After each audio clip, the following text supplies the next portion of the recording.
Pessoal, 1 Samuel, capítulo 16, tá? Diz assim, vou ler o verso 7. 1 Samuel 16, verso 7 somente, por enquanto, diz assim: Porém o Senhor disse a Samuel, não atentes para a sua aparência, nem para a grandeza da sua estatura, porque o tenho rejeitado. Porque o Senhor não vê como vê o homem, pois o homem vê o que está diante dos olhos. Porém, o Senhor olha para o coração. Que o Senhor Deus, então, abençoe a leitura dessa palavra. Sara, por favor, fica quietinha. Isso. E vocês lembram do tema de hoje? Quem sabe qual é o tema de hoje? Longevidade. Perfeito, é isso mesmo. Longevidade, viu? Da semana passada foi a parte 1 e essa semana foi a parte 2. Essa é a parte 2. Interessante que nessa semana, Sara, de novo, fica quietinha. Nessa semana veio a falecer o meu avô, né? Meu avô, bisavô dos meus filhos. Interessante porque ele viveu 93 anos. Meu avô, bisavô de Samuel, né? Das crianças aqui.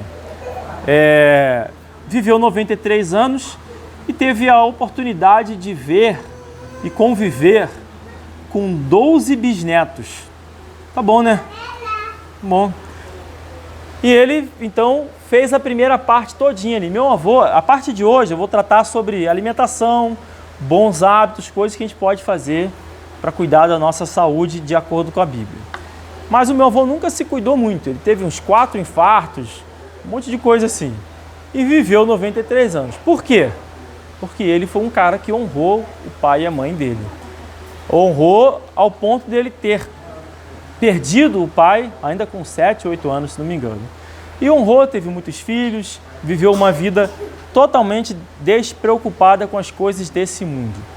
Então fico feliz por isso, saber que ele está na glória e que viveu muitos anos e que nós possamos viver também muitos anos. É minha oração, né, ver meus netos, quem sabe um ou outro bisneto, né, se Deus me permitir, seria legal. Muito bem, por que eu escolhi esse texto aqui para falar sobre longevidade quando vou tratar de alimentação e bons hábitos? O Senhor Deus está dizendo que, orientando a Samuel para não olhar para Saul de acordo com a aparência dele. Está falando, não atente para a sua aparência, nem para a grandeza da sua estatura, porque o tenho rejeitado. Porque o Senhor não vê como vê o homem, pois o homem vê o que está diante dos olhos. Porém, o Senhor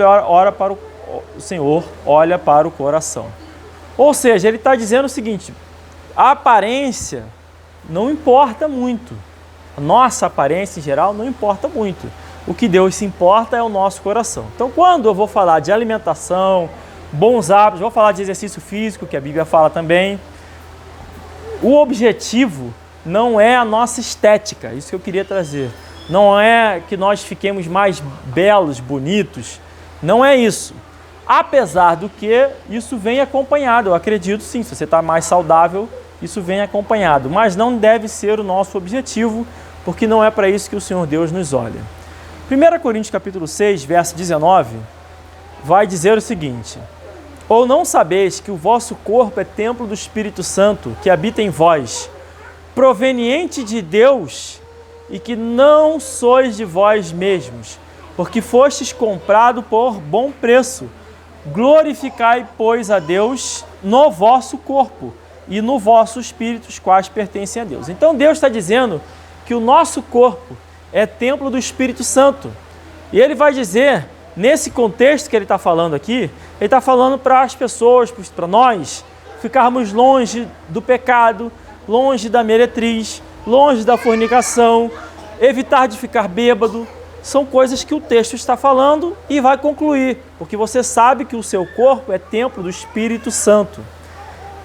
E aí, você quiser ver isso, você vê no verso 10 em diante, né?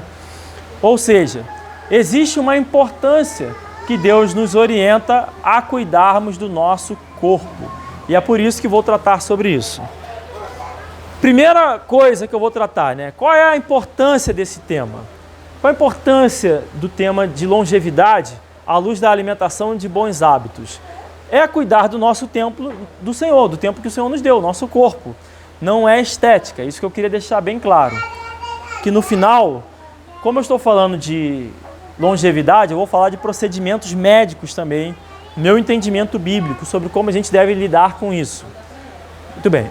Então, se não é uma questão de estética, se não é uma questão de beleza, de força ou de qualquer coisa nesse sentido, é o que então? 3 João, capítulo 1, verso 2.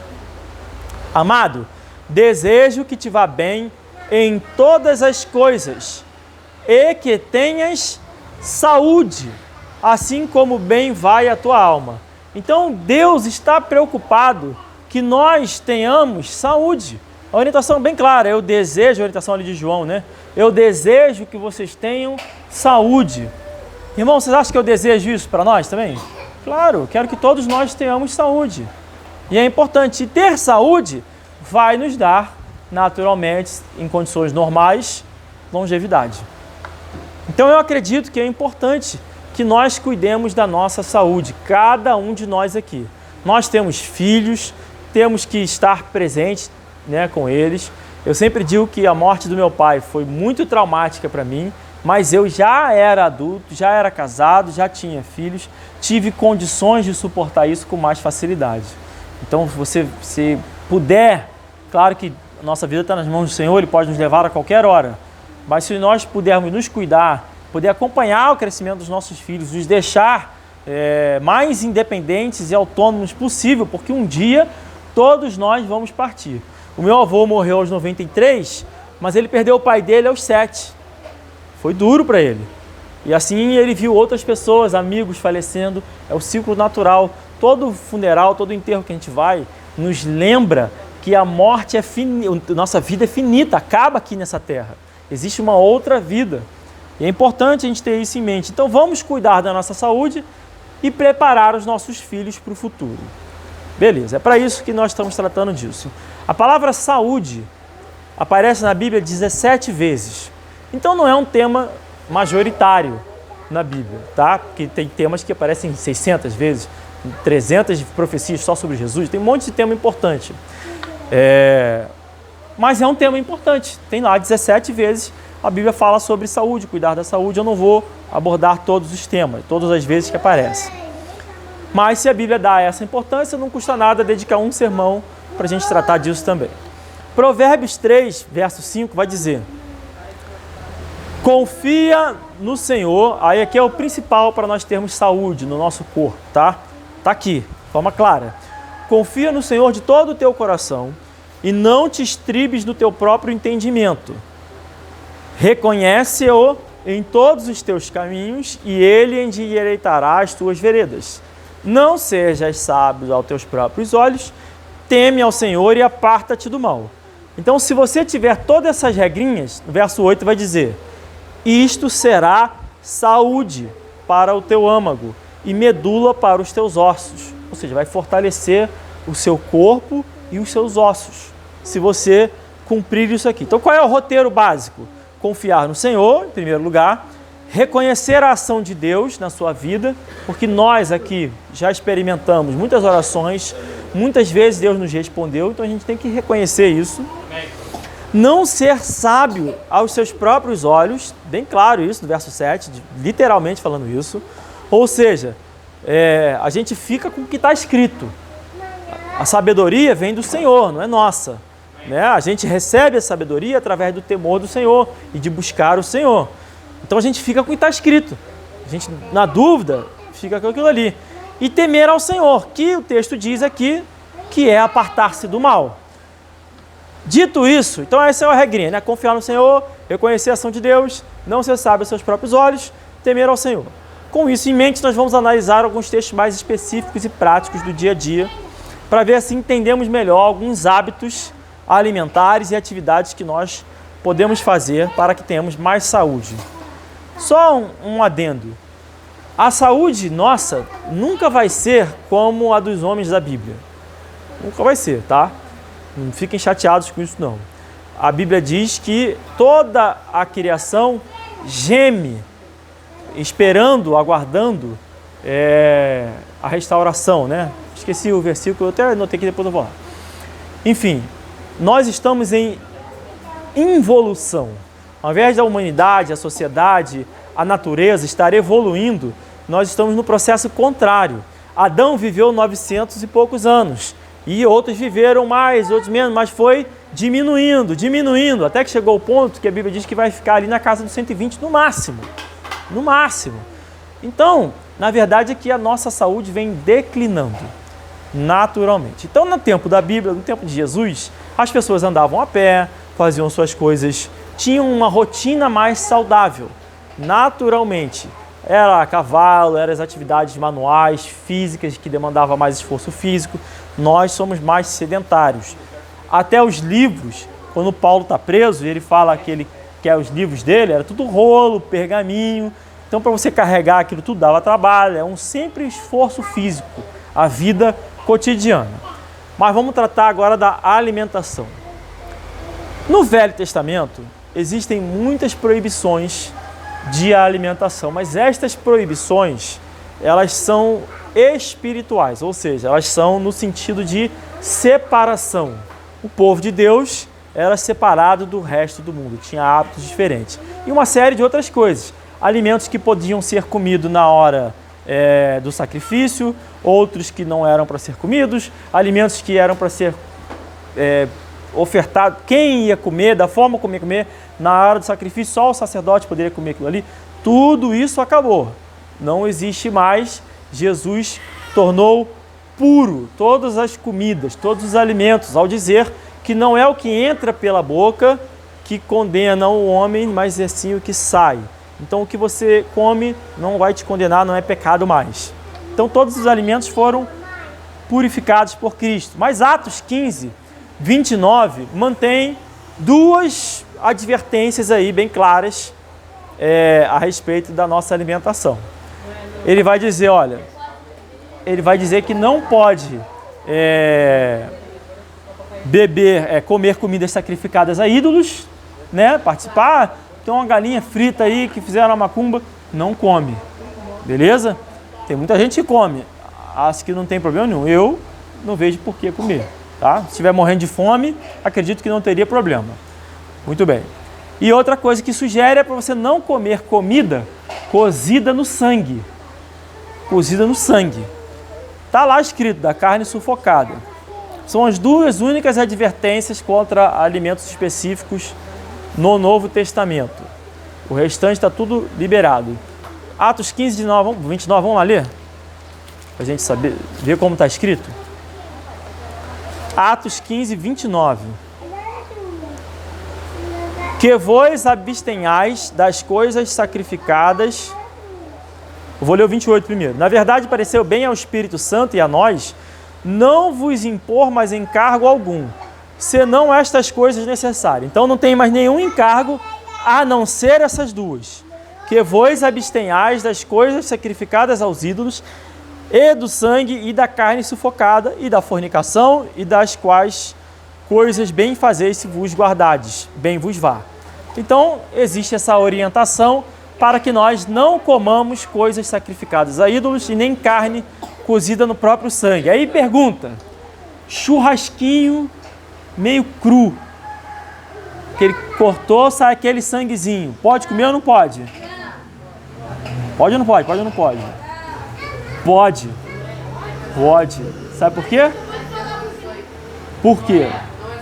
Primeiro, aquilo não é sangue. Aquilo é o aminoácido da proteína. E cada animal tem uma cor diferente. Então, o aminoácido da proteína do porco é mais branco. O aminoácido da proteína do peixe é totalmente branco. E do boi é aquilo ali. No Brasil, não é permitido vender carne que foi sufocada. Toda carne abatida que você compra no mercado, não sei por aí, né? Se você comprar em outro lugar por aí. Você foi no mercado, o sangue foi escorrido, o animal foi abatido, ficou de cabeça para baixo no frigorífico, todo o sangue desceu. Então pode comer carne, aquilo aí tá tranquilo. Tá? Agora, se você se condena naquilo, fica na dúvida, pô, será que é? Não come. Na dúvida, não come. Não, eu não como. Primeiro que a única vez que eu experimentei, comi. A única vez que eu comi, eu não gostei, achei horrível. Tem uma chouriço, né? Chouriço, linguiça feita de... Nunca comi, não sei nem como é que é o gosto. Feita de sangue de galinha, é isso? De porco? Porco. Enfim, irmãos, tá escrito aqui, vamos seguir o que tá escrito. Vai morrer se ficar sem comer cozinhar a galinha no sangue? A Bíblia manda não cozinhar o cabrito no leite da mãe e manda não cozinhar o bicho no sangue. Não come, pronto. Amém. Beleza. Agora, eu já vi algumas pessoas argumentando que essa proibição aqui tem a ver com saúde, tá? Tem a ver com... porque até argumentos bem convincentes, que faz mal, que não sei o quê, pode contaminar. Tudo isso pode ser verdade, a Bíblia não diz, eu não sei. Pode ser verdade, mas a Bíblia não diz. Particularmente... que isso? Particularmente, eu acredito que tem a ver com uma conotação mais espiritual mesmo. Que o sangue tem relação com a vida na Bíblia. O sangue é a vida. Então é para você não comer o sangue mesmo. Eu acredito que tenha algo por aí. Mas nesse texto não explicou. Então, com base nesse texto, eu não sei o porquê. Então eu obedeço e ponto final. É minha intuição, que eu não me aprofundei, que é por causa disso. Beleza, então essas são as duas únicas proibições. Agora a Bíblia fala muito de comida. Por que fala muito de comida? Porque a gente come o tempo todo. Especialmente os crentes. E aí eu vou falar de horários alimentares. Vocês acham que faz diferença? Horário alimentar ou não? Parece meio irrelevante, mas há muito tempo eu gostaria de pregar sobre isso, e sempre que eu estou lendo a Bíblia, eu separo algum texto que me chama a atenção, alguma coisa assim, sobre esse tema. E o que acontece? Eu reparei, não sei se os irmãos já repararam, que sempre quando é Deus que alimenta as pessoas, Deus que provê o alimento, Ele fala o horário. Ele fala o horário, quando que vai comer, quando que vai ser e tal. Então, está falando, se Deus quando vai alimentar, o que eu entendi? Se Deus vai alimentar João, vai mandar o corvo, igual fez com Elias, né? Mandar o corvo alimentar. Se ele diz o horário que vai comer, tal e tal hora, então de repente isso se aplica para nós, pode ser um princípio para nós também, de alguma forma. Ah, só vou comer nesse horário. Não, irmãos. Só tem 17 vezes esse assunto na Bíblia. É um assunto pequeno. Mas tentar tirar alguma lição disso para nós, aplicar na nossa vida. Então, fala de horários. Eu não acredito que exista regra quanto a isso. Estou repetindo porque eu escrevi aqui e li para vocês. Eu não acredito que exista regra. Tem que comer tal horário, não pode comer tal horário. A gente não tem esse rigor. Somos livres. Então, não estamos debaixo da lei. Somos livres nesse tocante a essas questões. Não é regra e também não é pecado comer fora do horário, nada disso. Mas vamos a alguns exemplos. 1 Reis, capítulo 17, verso 6, vai dizer o seguinte: e os corvos lhe traziam pão e carne pela manhã, como também pão e carne à noite, e bebia do ribeiro. Então, quando Deus alimentava Elias, mandava o corvo lá levar pão e carne, ele o fazia de manhã e de noite, 2 vezes por dia, de manhã e de noite. Lá em Êxodo, capítulo 16, verso 12, vai dizer o seguinte: tenho ouvido as murmurações dos filhos de Israel, fala-lhes dizendo, entre as 2 tardes comereis carne, e pela manhã vos fartareis de pão, e sabereis que eu sou o Senhor vosso Deus.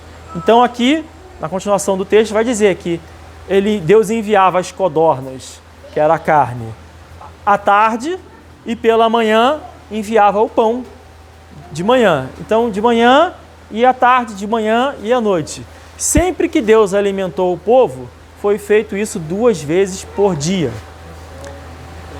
Então, isso que me chamou a atenção. Então, vamos fazer um cálculo rápido aqui para a gente tentar aplicar isso na nossa vida. Eu acordei 10 horas da manhã. Tomei café 10 horas da manhã. Aí o meu outra refeição seria 3 horas da tarde, né? Porque num dos exemplos é de manhã e de tarde, 3 horas da tarde.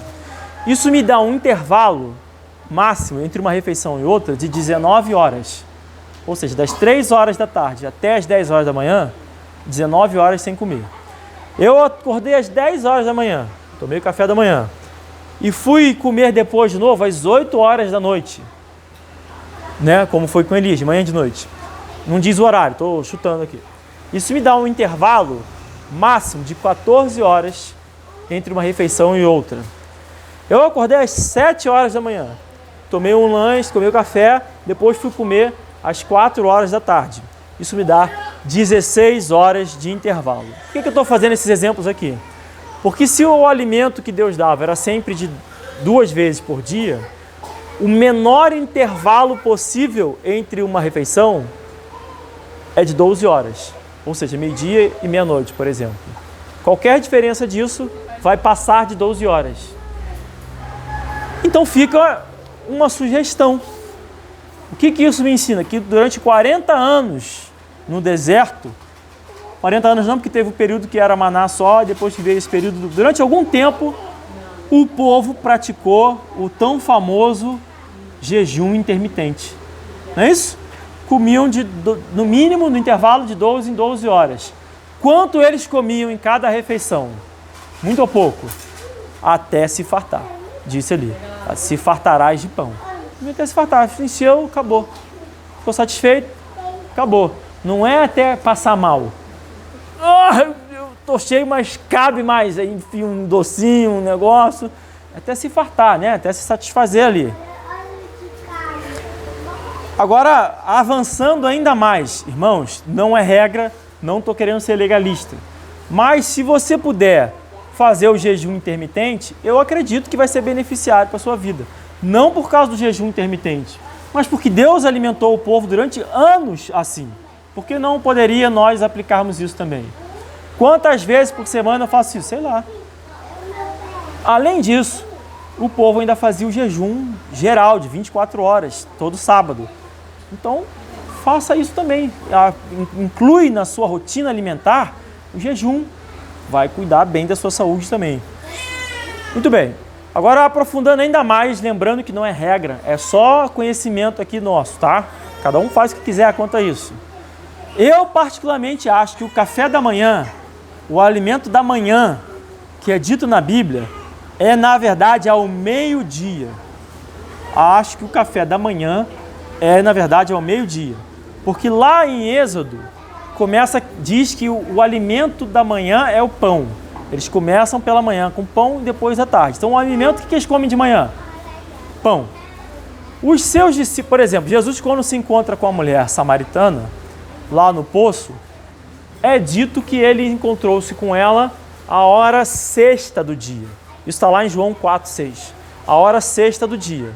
O dia, a hora era contada a partir do momento que o sol saiu. 6 horas da manhã, na região. Saiu 6 horas, 7 horas. 7, 8, 9, 10, 11, 12, meio-dia. Então eu acredito que a hora sexta era meio-dia. E o que isso tem a ver? Que é dito que Jesus e os apóstolos estavam com fome e eles saíram para comprar pão nesse momento. Era o horário, chegando a hora de comer o pão. Então eu acredito que esse manhã seja mesmo por volta de meio-dia, tá? Isso é muito importante? Não. Eu posso estar errado nisso? Não no caso de Jesus, mas no caso de que o café da manhã seria ao meio-dia, posso perfeitamente estar errado nisso.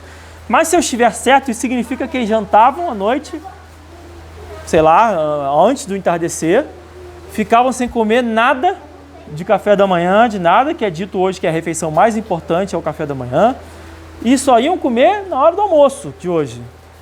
E hoje a gente é ensinado a comer de 5 em 5 horas.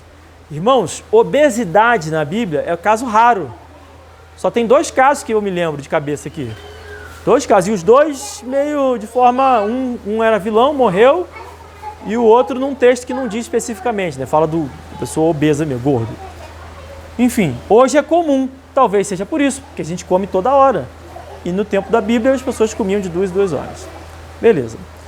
Dá a entender ainda em alguns textos que as pessoas comiam uma vez só por dia. Por exemplo, Ruth, quando foi lá catar as comidas que caíam, né, que eles estavam plantando lá como é que fala? Cega? Enfim, isso, cega, isso. Quando eles faziam lá, que eles paravam uma vez por dia para comer, só. Uma vez por dia, os trabalhadores daquilo ali. Então a maioria do povo comia uma vez só por dia. Quando, na história de Esaú e Jacó lá, que ele vai caçar, é dito que ele ficou um bom tempo sem comer, dias, porque não era fácil comer. Não era fácil comer, você tinha que caçar, você tinha que plantar, cultivar, tinha que guardar, armazenar. Então era tudo mais difícil, as pessoas não comiam, não tinham acesso a comida o tempo todo, como nós temos hoje aqui. Por isso eu acho que eles comiam muito menos do que nós, tá? E isso eu acredito ser a razão pelo qual eles tinham também, uma das razões pelo qual eles tinham também mais saúde do que nós. Então, uma outra sugestão aqui que eu deixo para nós cuidarmos da nossa saúde: coma menos. Irmãos, falo isso para vocês, mas na verdade eu falo para mim, que comer é uma coisa que eu gosto, tenho prazer, gosto, reúno as pessoas, é uma alegria comer. Não só isso, dependendo do que eu vou comer, churrasco, eu já começo a namorar a carne antes. Eu fico ali imaginando o que eu vou comer, eu vou cortando a carne e tal. Então, para mim, comer é um momento, uma confraternização, é um momento de alegria, a gente senta na mesa. E se eu estivesse na casa da minha mãe, por exemplo, tiver lá o pãozinho, o cafezinho na mesa, e eu estiver sentado ali, eu vou comendo. Eu belisco um pedacinho de pão, tomo mais um cafezinho, como outro negócio ali. Ou seja, isso é um problema meu, que eu estou relatando aqui para os irmãos. Talvez não seja dos irmãos, ou talvez seja, mas então fica o ensinamento: comamos menos, não vai ter malefício nenhum. Muito bem. Então, jejum, já falei. E quanto ao que a gente pode ou não pode comer? Lembrando, essa questão também não é regra nem na Bíblia, tá? Porque Jesus fez o peixe para os apóstolos de manhã bem cedo, na alvorada. Então não é a regra, não existe essa regra. Estou falando do que era prática, tá? Eu estou frisando que não é regra, para depois não ficar, você está querendo impor. Não, estou só conversando sobre coisas que aconteciam na Bíblia. Para a gente é mesmo aplicar aquilo que a gente consegue aplicar, o que não consegue, ver o que a gente pode aprender. E quanto ao que comer, o que a gente pode comer, irmãos? O que a gente pode comer? Tirando a carne sufocada e o bicho sacrificado, é tudo. Romanos, lá em capítulo 14, o apóstolo Paulo fala que você pode comer de tudo. Absolutamente de tudo. O próprio Jesus falou, né, ao dizer que não é o que você come que contamina. Pedro, na visão de Pedro, todo aquilo que era proibido, Deus mostrou a visão para ele lá, dos alimentos proibidos, e disse para ele matar e comer. Então, tudo que você entra no mercado e quiser comer, você pode comer. Tudo, absolutamente tudo. É bom que você coma tudo que tem no mercado? Não, porque tem muita porcaria. E aí vem um outro princípio aqui para a gente tentar, antes de a gente falar disso, alimentos que a Bíblia fala, especificamente coisas que a Bíblia fala que as pessoas comeram. Então tem carne, o próprio Jesus comeu carne, comeu peixe, tem praticamente todos os vegetais, não lembro de nenhuma restrição de vegetal na Bíblia, se alguém lembrar pode me falar. Vários condimentos a Bíblia fala de sal, óbvio, né? Sal o tempo todo, menta, erva doce, cominho, semente de mostarda, coisas que faziam parte da rotina das pessoas, que as pessoas sabiam, estavam habituadas e com certeza fazia parte da alimentação daquilo ali. Deuteronômio 32, verso 12 diz assim: assim, só o Senhor o guiou. Então, o Senhor o guiou. E não havia com ele Deus estranho. Ele o fez cavalgar sobre as alturas da terra e comer os frutos do campo, e o fez chupar mel da rocha e azeite da dura pederneira, manteiga das vacas e leite de ovelhas, com a gordura dos cordeiros e dos carneiros que pastam em Bazã, e dos bodes com o mais escolhido trigo, e bebeste o sangue das uvas. Aí, vírgula, o vinho puro. Sangue das uvas é o vinho puro. Ou seja, na Bíblia fala de carne, de legumes, de temperos, fala de ovo na Bíblia, fala de leite, fala de manteiga, derivados e laticínios do leite. Então, pão com queijo. Maravilha, olha que beleza. Vocês sabiam que a Bíblia fala sobre ovo? Tem ovo na Bíblia, tem lá, Deuteronômio 22:6 diz. Jó também? Nem lembrava isso, ó. Quando encontrares pelo caminho um ninho de ave numa árvore ou no chão, com passarinhos ou ovos, e a mãe posta sobre os passarinhos ou sobre os ovos, não tomarás a mãe com os filhotes, deixarás ir livremente a mãe, e os filhotes tomarás para ti, para que te vá bem e que te prolongue os teus dias. Ou seja, não comer a mãe, né? Comer só os ovos, os passarinhos ali, os filhotes. Agora, sugestão minha, eu já disse, ó, Romanos 8. Vai, pode ler. Jó 6,6. Ou comer-se-á sem sal, que é insípido, ou haverá gosto na clara do ovo. Tá vendo? Clara do ovo. Jó está dizendo que não tem gosto na clara do ovo. Não tem sabor. Se não botar o sal, fica sem sabor. Tá errado? Não tem gosto de nada, ainda fica meio borrachudo, dependendo, né? Mas se você fritar na manteiguinha, aí fica do esquema. Beleza, então tem ovo, tem de tudo na Bíblia. Tudo que você olhar no mercado pode comer. Agora lembra de um princípio. Eu disse que lá Paulo em Romanos 8 afirmou que a criação geme conosco. Geme, nós estamos evoluindo. Com base nisso, procure na sua alimentação, se você quer ter saúde, ser o mais natural possível. O mais natural possível. O que quer dizer o mais natural possível? O que eu quero dizer com isso? É o que tem menos influência humana, o que menos a pessoa meteu a mão. Porque tudo que a gente mete a mão, piora. Fica mais gostoso, a gente fica viciado na Coca-Cola, mas é pior do que o suco de limão que você espremeu lá, misturou com água gelada e bebeu, tá? Então, isso quer dizer, por exemplo, como é que a gente pode aplicar isso? Troca o açúcar por um açúcar mais natural. Você tem dois açúcares, você não consegue ver sem açúcar. Tem um açúcar lá de confeiteiro, né, que faz o que você quiser, e tem aquele outro açúcar mais saudável um pouquinho, não sei se é o mega mascavo que você não suporta, aquele um pouquinho melhor, pouquinho melhor, menos refinado, é melhor. Então, um exemplo interessante também sobre isso tudo é o seguinte, Provérbios 25:16 diz, achastes mel, come só o que te basta, para que porventura não te fartes dele e venha vomitar. Então, de novo, come só o suficiente do que você encontrar, e se você puder adoçar a sua alimentação com mel, faça isso. Comer sem gula, só o suficiente. E aí vem a pergunta, e gordura? Gordura saturada, essas coisas. Irmãos, eu do fundo do coração acredito que pode comer. Quer ver? Um exemplo lá em Gênesis 4. Gênesis 4:4. Quem gosta de comer carne com gordura, sabe que a gordura é a parte mais saborosa da carne, é ou não é? É ou não é? E vai dizer assim, ó, e Abel também trouxe dos primogênitos das tuas ovelhas, ou seja, ele trouxe do que tinha de melhor das ovelhas, né?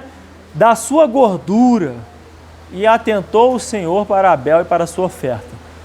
Deus reconheceu na oferta de Abel que ele fez o melhor para Deus, que ele pegou lá a picanha, pegou lá, sei lá, a fraldinha, aquelas carnes que tem aquela gordura gostosa, e ofereceu para Deus, e Deus se atentou a isso.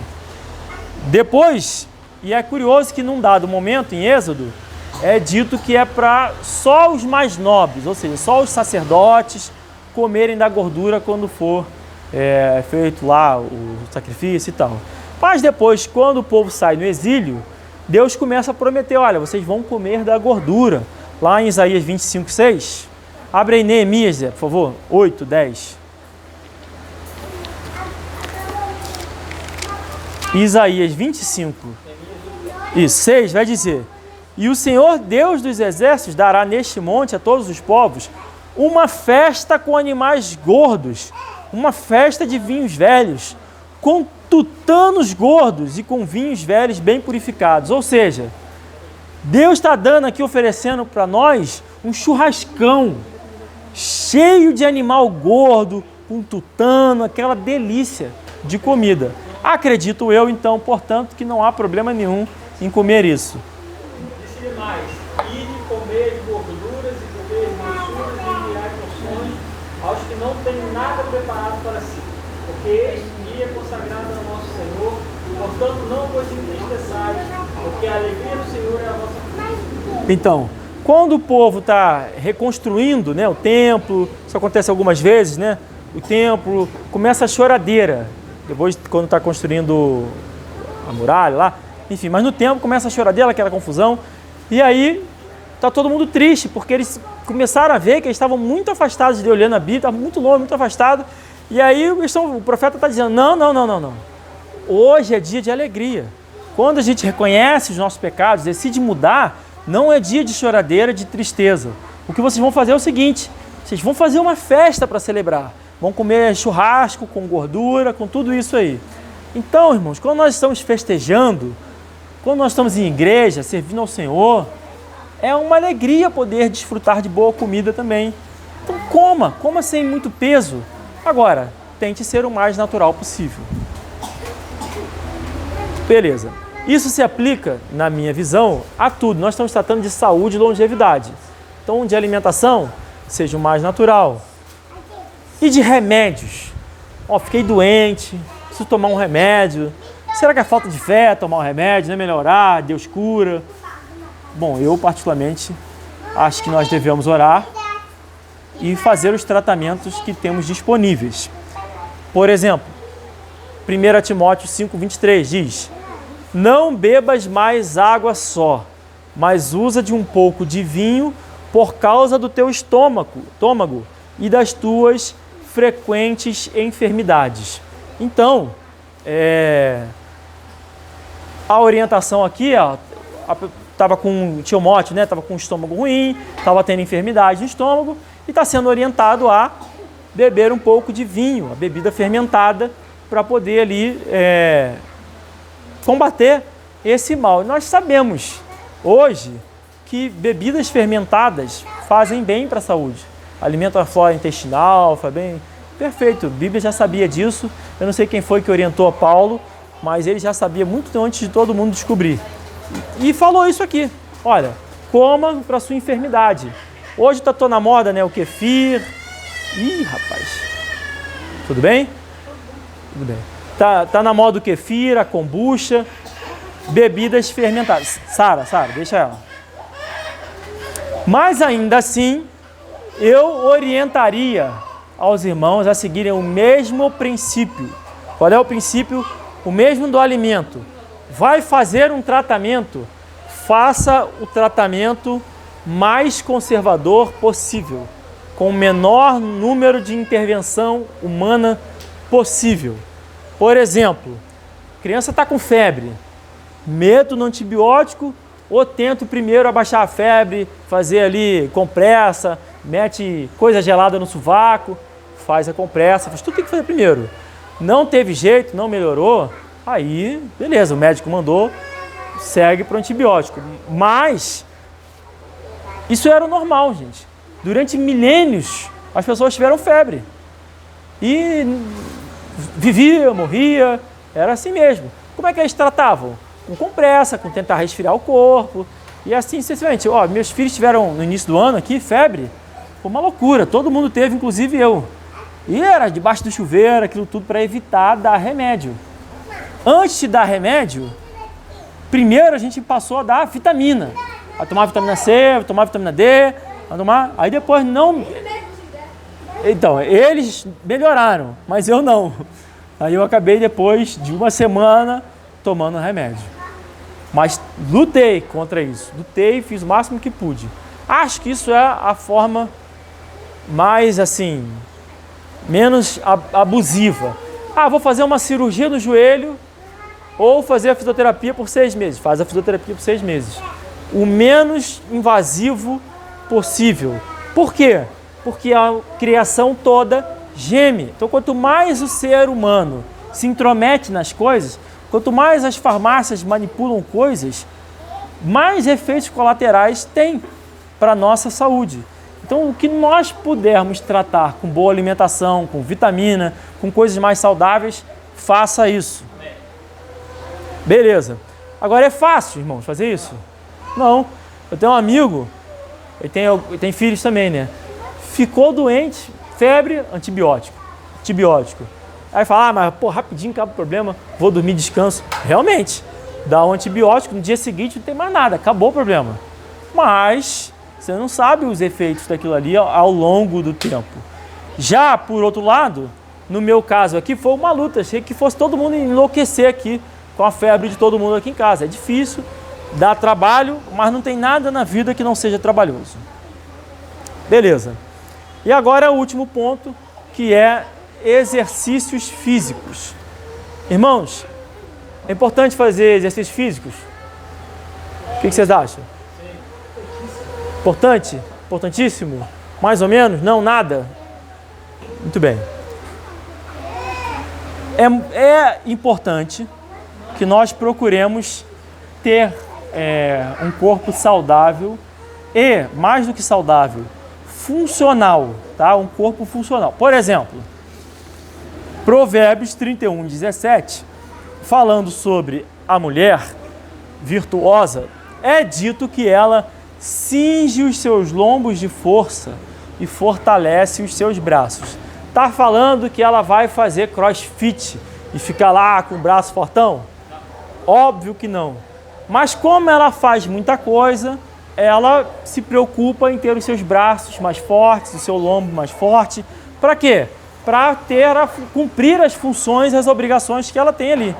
Então, se você pode cuidar da sua saúde e tá com dificuldade de caminhar, faz uma fisioterapia para caminhar melhor? Faz. Tá com dificuldade de correr, faz os exercícios ali funcionais. O coração está fraquejando, tem como fazer um exercício para o coração? Faça isso. Mas isso é muito importante? Não é. 1 Timóteo, capítulo 4, verso 8, vai dizer, para acabar, porque o exercício corporal para pouco aproveita. O exercício corporal para pouco aproveita, mas a piedade para tudo é proveitosa, tendo a promessa da vida presente e a que há de vir. Ou seja, o exercício corporal, segundo a Bíblia, tem pouco proveito. E esse proveito está muito ligado à nossa carne aqui. Já a piedade, já o temor do Senhor, tem a promessa nessa vida presente, vai nos dar saúde também, e na vida que há de vir. Então tem muito mais importância. Não é para você, eu tenho que ir na academia todo dia.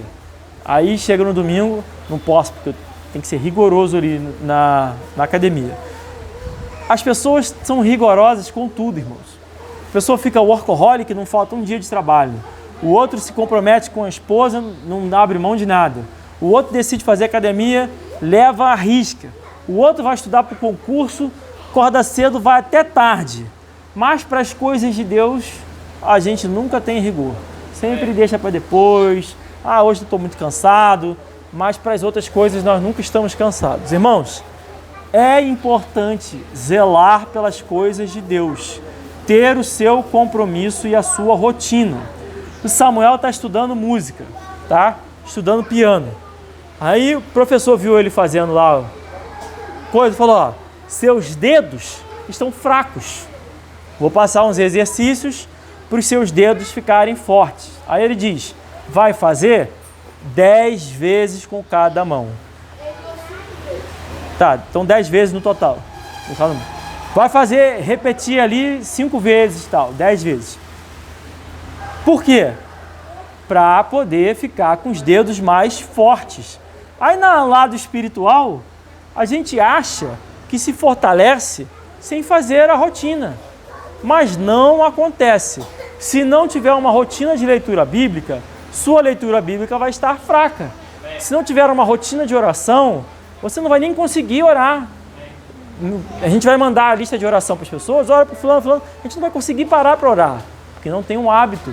Então, se no piano a gente entende que tem que fazer o exercício, se na academia a gente entende que você levantando, repetindo, você vai conseguir fazer mais peso, mais força, se estudando você entende que você repetindo a palavra ali, você decora para o concurso, por que que a gente acha que nas coisas de Deus é diferente?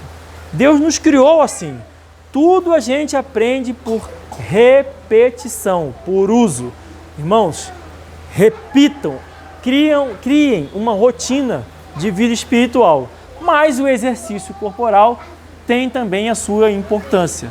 Não é para ser de todo abandonado. Está escrito aqui, o exercício corporal para pouco aproveita. Então tem proveito. É pouco, mas tem. Então façamos isso, especialmente na questão de termos funcionalidade, tá? Um pastor que eu admiro falou certa vez que quando ficar doente, velho, ele vai de cadeira de rodas evangelizar as pessoas. Falou isso brincando, né? Beleza. Mas se ele puder ir em pé e segurar a Bíblia, melhor, né? Não precisa ter ninguém empurrando ele. Enfim, é isso, essa é a mensagem de hoje, tratando da nossa longevidade e nos nossos hábitos alimentares e físicos.